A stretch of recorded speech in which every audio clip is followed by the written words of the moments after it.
Hi there, and thank you for joining us here on In Time. My name is Nicholas Lamar Soutter. Ansgar Odinson is off tonight.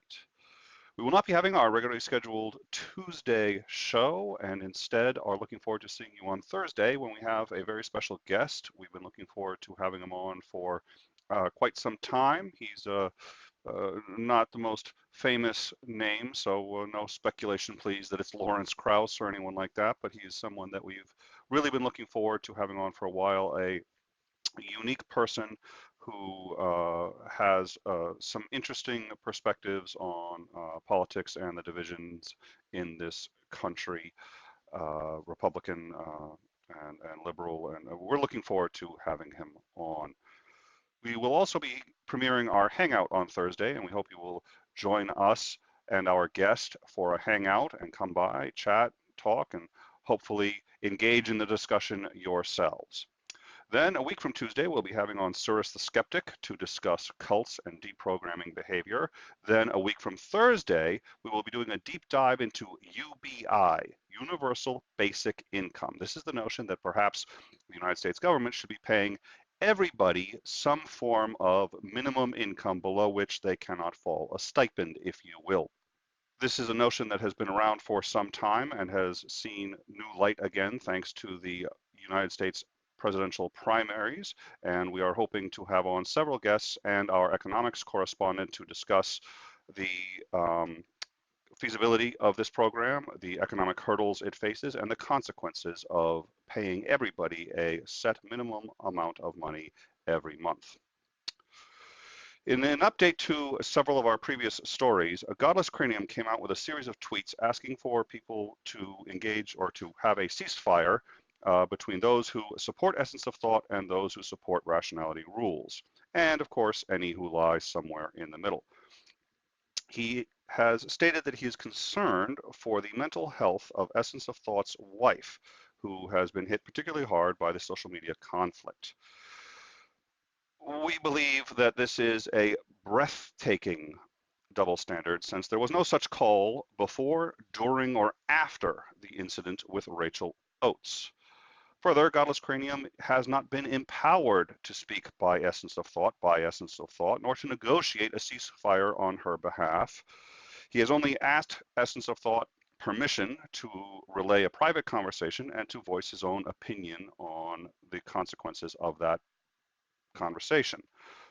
Nonetheless, I firmly believe that the people on Rationality Rules' side has behaved far, far, far better than the people on Essence of Thought's side in this issue. That is a moral high ground I believe we dare not cede. And if there is any chance that the situation as described is in fact as severe as it's been presented, does that not behoove us to treat Essence of Thought in the way we know for a fact Rachel Oates should have been treated? A tu quoque does nothing but undermine our own argument, and worse, the very values we claim to hold. Indeed, Rationality Rules himself made this very argument. He asked that we do not do to Essence of Thought what she has done to others. He argued that she is likely unreachable, but that her followers might not be, and that if they are to be peeled off, if they are to see the light in this situation, it can only come by us showing a higher standard. It can only come by us espousing and maintaining the values we claim to hold, especially and most importantly, when it is most difficult and inconvenient to do so. We here at In Time have no illusions that Essence of Thought may well come out of the back end of this ceasefire in days or weeks swinging and attacking anyone at will that she chooses, heedless and with no regard for the personal consequences of other people.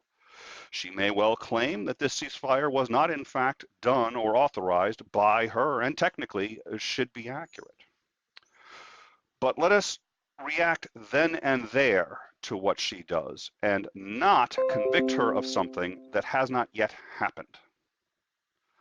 We should respond to what she does when she does it, not predict what the actions will be and engage presently based on those predictions. Let us give her, godless cranium, and everyone else the benefit of the doubt and the benefit of the morals we would ask them to benefit us. Lastly, Guilford County Superior Court today published the records of Steve McRae versus Kyle Curtis. We can confirm that the complaint was indeed filed on August 23rd. It is 10 pages long with 7 separate complaints. The complaint alleges that Non-Sequitur began seeing significant profits somewhere around July 2018. It further claims that Steve requested access to the financial documents at that point, but was deferred and was instructed to wait until April of 2019 after the taxes were filed. On April 16th of 2019, the day after tax day, Steve again requested his portion of the proceeds and the records. Kyle stated that the accountant would be in touch, but he refused to give the identity of this accountant, and Steve was never contacted. Further, shortly thereafter, Kyle informed Steve that he would not be entitled to all of the proceeds from all of the show's properties.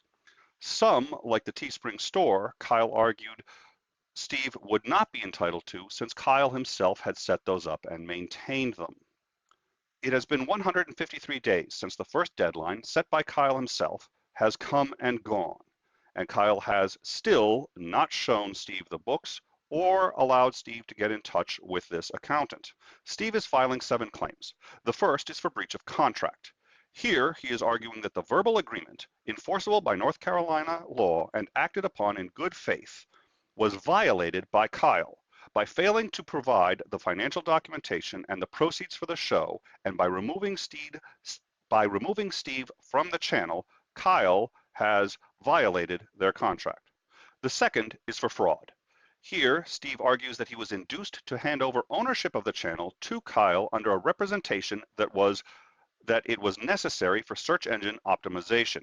Steve claims that this representation was false and that it was made with the intent to deceive Steve into handing over the channel under false pretenses, and had Steve known the truth, he would not have complied. This act is what allowed Kyle to eventually remove Steve from the channel and thus was fraud. The third claim is for conversion. This is one of many legal concepts that fall under the umbrella most of us would call theft. It states that funds which should have belonged to Steve were instead assumed by or converted to Kyle, who exercised a right of ownership over these funds and has kept them explicitly for himself. The fourth claim is for breach of fiduciary duty. This claims that Kyle had a very specific legal obligation in regards to the business. It states that Kyle knowingly assumed this responsibility and obligation and claimed to be following these responsibilities. It argues that he was not, and that he was, by means of illegally withholding access to the books and to Steve's portion of the proceeds, was breaching the fiduciary duty required by the state of North Carolina. The fifth claim is for unfair and deceptive trade practices. Because all of the previous claims fall under the umbrella of a business, this allows for an additional claim that they were engaged in trade practices. This allows for the tripling of all damages from the previous claims, since Kyle has violated trade law, in this case in North Carolina. The sixth claim is for quantum meruit.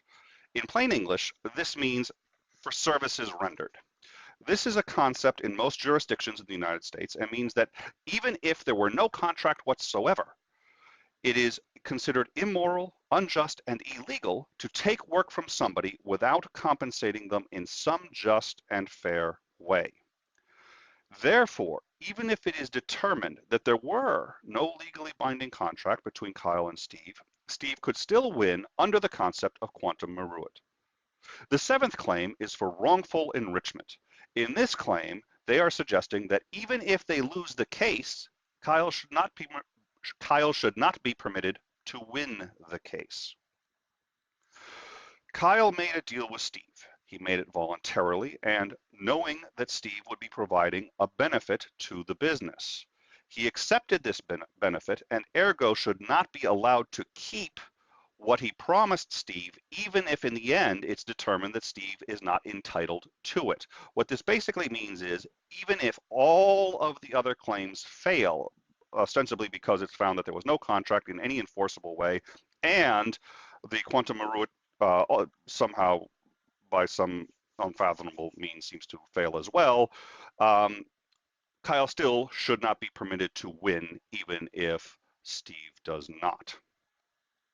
This is what we had predicted, a pretty significant escalation over the previous demand letter. If you would like to get any of these documents for yourself, they are available from the Guilford County Clerk's Office in the state of North Carolina. Our position on this case remains unchanged, and we believe there is no need to comment further until either Kyle issues his formal reply to these charges or until the deadline for him to reply expires, at which point things will once again escalate dramatically. Thank you all very much for watching, and we look forward to seeing you on Thursday.